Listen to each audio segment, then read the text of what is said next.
সুপ্রভাত, সবাই কেমন আছো? আশা করি সবাই ভালো আছো, সুস্থ আছো। আর তোমাদের আশীর্বাদ ও ভালোবাসায় আমরাও ভালো আছি। তো রেমাল ঝড়ের কিছুটা প্রভাব এদিকেও পড়েছিল। খুব হাওয়া বৃষ্টি, মানে হাওয়া হয়েছিল, বৃষ্টি কিন্তু সেরকম হয়নি। আর সকাল সকাল দেখতেই পাচ্ছ কত সুন্দর রোদ উঠে গেছে। কত সুন্দর বলছি ঠিকই, কিন্তু প্রচণ্ড গরমও লাগছে। তবে রোদটা সারাদিন থাকবে না। আজকের ওয়েদারটা একটু মেঘলা মেঘলা, কখনো সুন্দর রোদ দিচ্ছে, আবার কখনো মেঘলা করছে। মনে হচ্ছে মুষলধারে বৃষ্টি হবে। তো বৃষ্টি কালকে হয়েও ছিল, তারপরেও কিন্তু গরমটা কমেনি। আর সেরকম বৃষ্টি হয়নি, মানে প্রচণ্ড বৃষ্টি যে হয়, মানে মাটি ভিজে যাবে সেরকম বৃষ্টি না, ছিটেফোঁটা পড়েছিল। তো সকালবেলা উঠেই এই দিকটা পেছনটা ঝাড় দিতে চলে আসলাম। আর প্রতিদিনই ভাবি আজকে এই কাজটা করার পরে করব, বাকি কাজ মানে পেছনটা পরিষ্কার করব, কালকে করব। তো এই ভেবে এখন পরে এরকম করতে করতেই 2-3 দিন হয়ে যাচ্ছে, মানে কাজে আর ধরা হচ্ছে না। তবে কাজটা ধরলেই জানি তাড়াতাড়ি হয়ে যাবে। সেজন্য সকালবেলা উঠেই মনস্থ করলাম যে না, আগে পেছনটা পরিষ্কার করব, তারপরেই বাকি সমস্ত কাজকর্ম করব। তো এখানে এই যে সোলার কার্টুনটার মধ্যে খড়িগুলো ছিল, আর দেখো কত ধুলো, মানে নদীর খড়ি তো ধুলোবালি হয়। আর শুকিয়ে গেছে যেহেতু, ধুলোটা বারবার উড়ে জন্য ভাবলাম খড়িগুলো একটু ঝেড়ে ঝেড়ে তুলে নিই। তো সব খড়ি এখানে গুঁড়া খড়িগুলো আছে, ঝেড়ে ঝেড়ে তুলে নিচ্ছি। আর কিছু কিছু খড়ি না, উনুনের মুখটা ছোট, তাই উনুনে দিতে অসুবিধে হয়, সেগুলো কেটে ছোট ছোট করে নিতে হবে।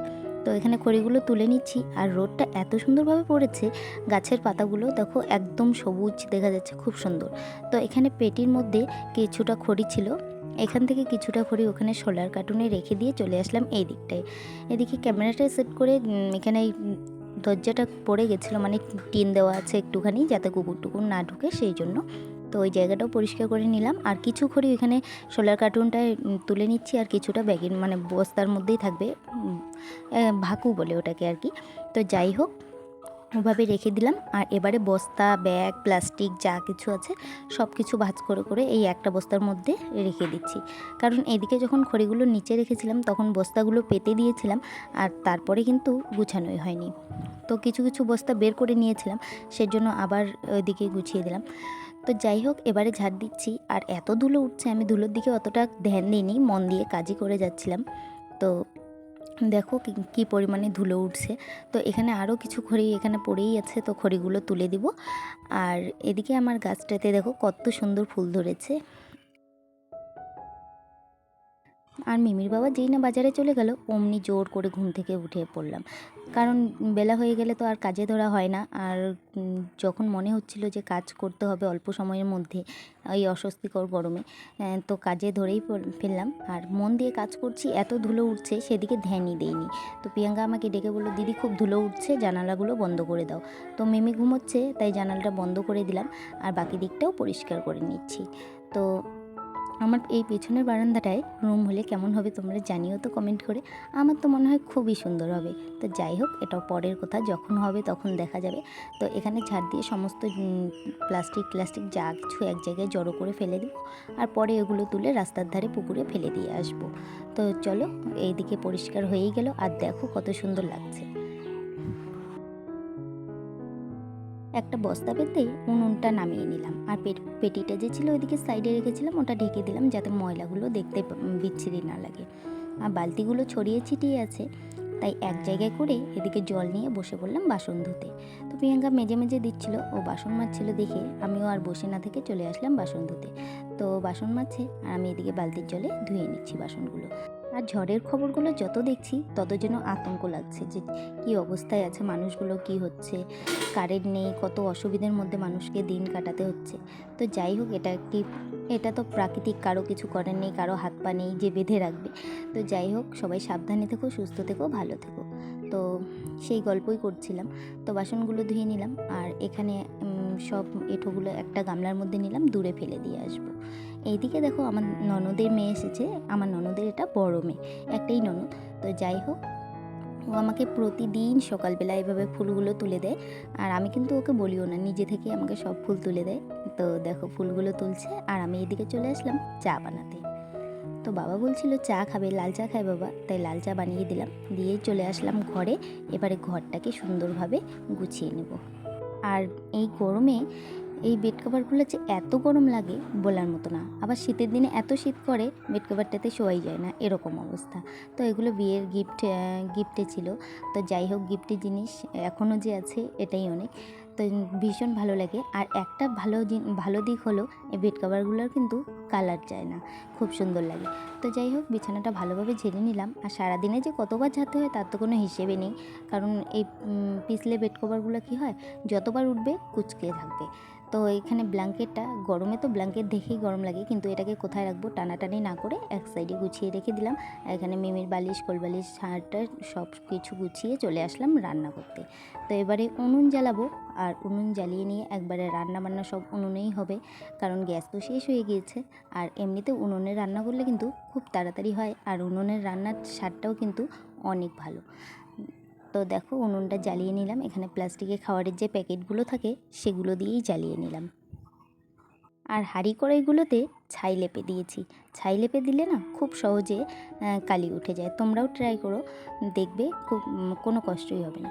তো এবারে এখানে জল গরম হয়ে গিয়েছে, আর চাল ধুয়ে দিতে হবে।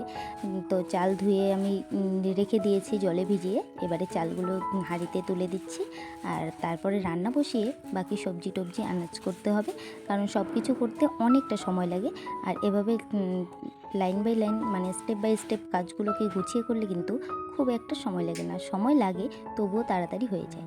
তো এবারে বালতির মধ্যে জল ভরে নিচ্ছি, আর কাপড়গুলো ভিজিয়ে রাখতে হবে একটা গামলার মধ্যে। তো এখানে সার্ফ নিয়ে নিলাম, আর কাপড়গুলো ভিজিয়ে নেব সার্ফের জলে। তো ভিজানো থাকলে ময়লাগুলো সহজেই ময়লা উঠে যায়, আর খুব একটা পরিশ্রমও হয় না। তো বেশ কিছুক্ষণ ভিজিয়ে রাখবো, সাথে সাথে কিন্তু ধুবো না। এখানে রান্নাও করছি, রান্নার দিকেও লক্ষ্য দিচ্ছি, আবার কাপড়গুলোও ভিজিয়ে রাখছি। তো বেডশিটটা তুলে নিয়েছি, বেডশিটটাও ধুয়ে ভিজিয়ে দিলাম। 2-3টে একসাথে হয়ে গেছে। আর পর্দা, জানালার পর্দা, দরজার পর্দা যেগুলো ছিল সব কিছু বের করে নিয়েছি। সাথে আমার 2-একটা কুর্তি ছিল, সেগুলোও ভিজিয়ে রাখলাম। তো এই গামলার মধ্যেই সব ভেজানো থাকবে। আর এদিকে রান্নাও আমার প্রায় হয়ে যাচ্ছে। ভাবলাম যে রান্নাটা বসিয়ে আনাজটা করব, কিন্তু ভাবলাম এদিকে কাপড়টা না ভিজালেও নয়, তো কাপড়টাই আগে ভিজিয়ে নেব, আর তারপরেই কিন্তু আনাজ করব।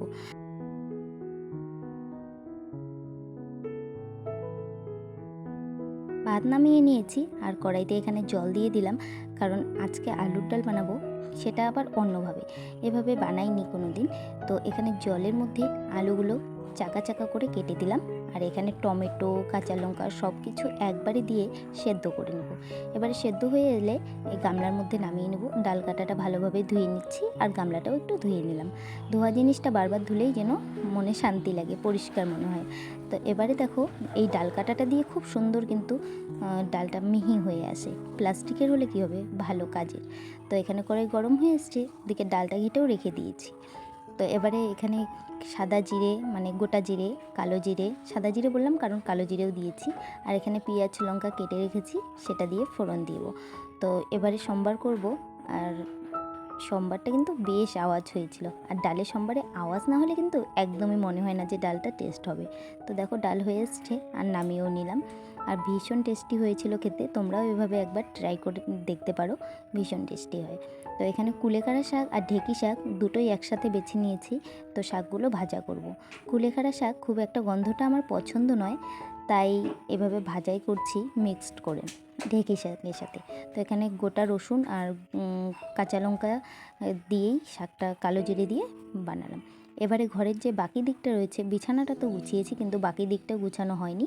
এবার বাকি দিকটা গুছিয়ে নিচ্ছি, আর গুছোতে গুছোতে তোমাদের সাথে কথা বলছি। আর মিমির স্নান হয়ে গেছে, ওর বাবার মোবাইল নিয়ে বসে পড়েছি দেখার জন্য। আর আমি এদিকে গুছানো গাছানো করে আমিও কিন্তু স্নানে চলে যাব। ওদিকে মিমির বাবাও স্নানে চলে গেছে, ওরও স্নান প্রায় কমপ্লিটের দিকে, বাজার থেকে চলে এসছে। আর রান্নাবান্নাটা একটু লেট হয়ে গেছে। তো এখানে এই ব্লাউজটা আমি সবে কমপ্লিট করেছি, আমার অনেক দিন ধরে এটা করছিলাম, মানে আলসেমিতে আর কাজটা ধরা হয়নি ঠিক মতো। তো আজকে কমপ্লিট করেই নিয়েছি। তো ওখানে ভাঁজ করে রেখে দিলাম, আর মিমির বাবা গেঞ্জিগুলো সব কিছু এখানে ভাঁজ করে করে সুন্দর করে রেখে দিচ্ছি। আর ও স্নান থেকে এসছে, গেঞ্জি প্যান্ট যা কিছু সব ওদিকে ওকে দিয়ে দিলাম। এবারে ওর টি শার্টগুলো ওই র্যাকটার মধ্যেই ভাঁজ করে রেখে দিচ্ছি। আর চেয়ারের মধ্যে কত কাপড় ছিল দেখতেই পেলে, সব কাপড় কিন্তু সাইড করে ভাঁজ করে সুন্দরভাবে মেশিনটা মুছে নিলাম। এবারে নিচে দেখতে পাচ্ছ টুকরো কাপড়, ওই যে বললাম ব্লাউজটা কমপ্লিট করেছি, ব্লাউজের ওটা কিন্তু লাইলিনগুলো টুকরোগুলো তো পা দিয়েই সরিয়ে দিলাম আর চেয়ারটাকে এখানে ভিতরে রেখে দিলাম। এবারে ঘর ঝাড় দিয়ে পরিষ্কার করে নিচ্ছি, আর ঘর ঝাড় দিয়ে পরিষ্কার করে নিয়ে চলে যাব সোজা স্নান করতে। আর এখানে দেখতে পাচ্ছ জলের ড্রামটা ফুটো নাকি বলতে পারলাম না, কিন্তু ড্রামটা উপর করে দিলেই যেন জল পড়ছে। এখানে খাবার রেডি করে নিয়েছি স্নান করে এসে। তো এই দেখো ঢেঁকি শাক ভাজা আর আলুর ডাল, ভীষণ টেস্টি হয়েছিল। আর গুড ইভিনিং বন্ধুরা, তো এখন বাজে 6:45 আর এখন এইমাত্র ঘুম থেকে উঠলাম। ঘুম থেকে উঠে মুখ টুক ধুয়ে ফ্রেশ হয়ে নিলাম, আর জানালার পর্দা টর্দাগুলো সমস্ত কিছু এই যে খুলে দিয়েছি দরজার পর্দা জানালার পর্দা ধোয়ার জন্য। তো সব কিছু ভিজিয়ে রেখেছিলাম সার্ফের জলে। আর আমি না দুপুরবেলা খাওয়া দাওয়ার পর একদম ঘুমিয়ে পড়েছি, আর টের পাইনি। উঠে যে কাজকর্মগুলো সারবো সেগুলো তো করাই হয়নি। তো এখন একে একে বাকি কাজগুলো করে নিব। আর সকাল থেকে দুপুর পর্যন্ত তোমাদের সাথে ব্লগটা শেয়ার করেছি, কেমন লেগেছে আশা করি ভালো লেগেছে। গুড ইভিনিং বলেই ভিডিওটা ওখানেই শেষ করব ভাবছিলাম, কিন্তু তারপর রাতে যখন রান্না করছিলাম ভাবলাম না এটাও তোমাদের সাথে শেয়ার করিনি। তো এখানে পেঁয়াজ রসুন আদা লঙ্কা সব কিছু দিয়ে মশলাটা কষিয়ে নিচ্ছি। এখানে আলু কেটে রেখেছি, আলুটাও দিয়ে দিলাম আর শুকটি ভেজে রেখেছি। তো আলু শুকটি দিয়ে চচ্চড়ি একটা বানাবো, আর ভীষণ টেস্টি হয়েছিল খেতে। চচ্চড়ি বলবো না, ঠিক মাখা মাখা করেছিলাম। তো যাই হোক ভীষণ টেস্টি হয়েছিল খেতে, ওটা বানিয়ে নিলাম। আর রাতে ভাত আমাদের একটু কম ছিল, কম বললেও ভুল হবে, হয়ে যেত দুজনের, তবুও একটু কম কম মনে হচ্ছিল। তাই ওকে বললাম যে আমার জন্য কিছু খাবার নিয়ে আসতে, এখানে রান্নাটাও কমপ্লিট হয়ে যাচ্ছে। তো বললাম চাউ চাউ পেলে নিয়ে আসতে, চাউ চাউ খেতে কিন্তু আমার ভীষণ ভালো লাগে। তো যাই হোক, আর তোমাদের কমেন্টগুলো আমি সবার কমেন্ট পড়ি, ভীষণ সুন্দর সুন্দর কমেন্ট করো তোমরা, ভীষণ ভালো লাগে। তো যাই হোক সবার কমেন্টের রিপ্লাই আমি দিব। তো এখানে ওকে একটা ডিম পোস্ট, চচ্চড়ি, ডাল, দিনের ডাল ছিল, ওগুলো দিয়ে খেতে দিয়ে দিলাম। আর আমার জন্য নিয়ে এসছে চাউ চাউ, এই দেখো কত সুন্দর করে বানিয়ে নিয়ে এসছে। আর তোমরা কে কে আমার মতো ফাস্টফুড খাবার খেতে বেশি ভালোবাসো অবশ্যই কমেন্ট করে জানিও। তো যাই হোক আমি এখানে খেতে বসে গেলাম আর খাওয়াও শুরু করে দিয়েছি। আর মিমিকেও ভাত খাওয়াচ্ছে, মিমি ওর বাবার কাছেই ভাত খেয়ে নিচ্ছে। তবে ওকে ছেড়ে তো আমি খাবো না, ওকেও খাওয়াবো, একটুখানি দেবো। তো যাই হোক দেখেই আমার একদম জিভে জল চলে এসছে, তাড়াতাড়ি খাওয়ার জন্য ব্যস্ত হয়ে পড়েছি। তো এই দেখো এখানে খেতে বসে গেছি। আর আকাশটাও কেমন যেন একটু মেঘলা করেছে, আর কারেন্টটা না বারবার যাওয়া আসা করছিল। তো রাতে করে 2 দিন ধরে কারেন্ট থাকেই না, আর ভীষণ গরম লাগে, গরমে অস্বস্তিকর একদম গরম পড়েছে, আর তার মধ্যে কারেন্টও থাকে না। আর কারেন্ট না থাকলে তো ভীষণ অসুবিধে হয়, কারণ রাতের বেলা তো আর জানালা খুলে রাখা যায় না, এমনিতে ওয়েদার খারাপ, বাইরের আলোটা আসে, আরও ভয় লাগে। চলো আজকের ভিডিওটা এই পর্যন্তই। ভিডিওটা ভালো লাগলে লাইক কমেন্ট শেয়ার করে দিও, আর সাবস্ক্রাইব করতে একদম ভুলো না। দেখা হচ্ছে নেক্সট ভিডিওতে, ততক্ষণ সবাই ভালো থেকো সুস্থ থেকো, টাটা।